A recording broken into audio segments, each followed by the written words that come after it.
ক্ষেত্রে সভাপতির বিদায়ী সভাপতির একটা চয়েস থাকে যে তার রেকমেন্ডেশন। আপনার পরবর্তীকালে যদি অন্য কাউকে সভাপতি করা হয়, আপনার নমিনেশন বা আপনার পছন্দের কে থাকে? পার্টি জিজ্ঞেস করলে পার্টিকে বলবো। বাংলা থেকে আপনি মন্ত্রী হচ্ছেন, এটা একটা বাংলার প্রাপ্তি। আজ তৃণমূল কংগ্রেস এই শপথ গ্রহণ অনুষ্ঠানকে বয়কট করেছে, কিভাবে দেখছেন? তৃণমূল তো কোনো শুভ জিনিস থাকে না।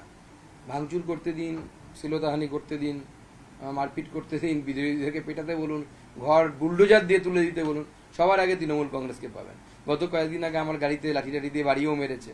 তো ধ্বংসাত্মক কার্যকলাপে তৃণমূলকে পাবেন। কোনো গঠনমূলক কার্যকলাপে বার্তালাপ ছিল, আনঅফিসিয়াল কথাবার্তা ছিল। মাননীয় প্রধানমন্ত্রী কুশল মঙ্গল জানা, ডিপার্টমেন্টকে বা মিনিস্ট্রিকে কীভাবে কাজ করলে ভালো হবে, ওনার যে ভাস্ট এক্সপিরিয়েন্স এবং ওনার যে ভিশন, এবং উনি যে ছোট ছোট সূক্ষ্ম সূক্ষ্ম জিনিস যেগুলোকে উনি সবসময় খেয়াল রাখেন, নিজের জীবনেও যেটাকে উনি ফলো করেন, আমার মতো সাধারণ কার্যকর্তারা নাম ধরে ডাকেন।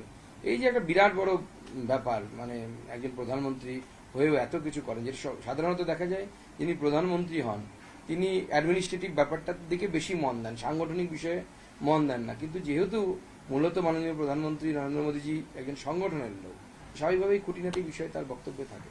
একটা বিষয় জানতে চাইছি, সেটা হচ্ছে আপনি তো আপনার প্রিয় জায়গা হচ্ছে অধ্যাপনা, শিক্ষার মধ্যে থাকা। আপনি কোনো চয়েস যদি চাওয়া হয়, আপনি কি এডুকেশন বেছে নেবেন? এরকম কোনো বিষয় নেই, আমাদের চয়েস দেওয়ার বা চাওয়ার কোনো বিষয় নেই। মাননীয় প্রধানমন্ত্রী যেখানে উপযুক্ত মনে করবেন, যেখানে কাজ দেবেন। আমি গতকালই বলেছি, যদি বুথ সভাপতিও করা হয় আমি বুথ সভাপতির কাজই করব, আমার যতটুকু সামর্থ্য আছে তা দিয়ে। সর্বমোট কতজন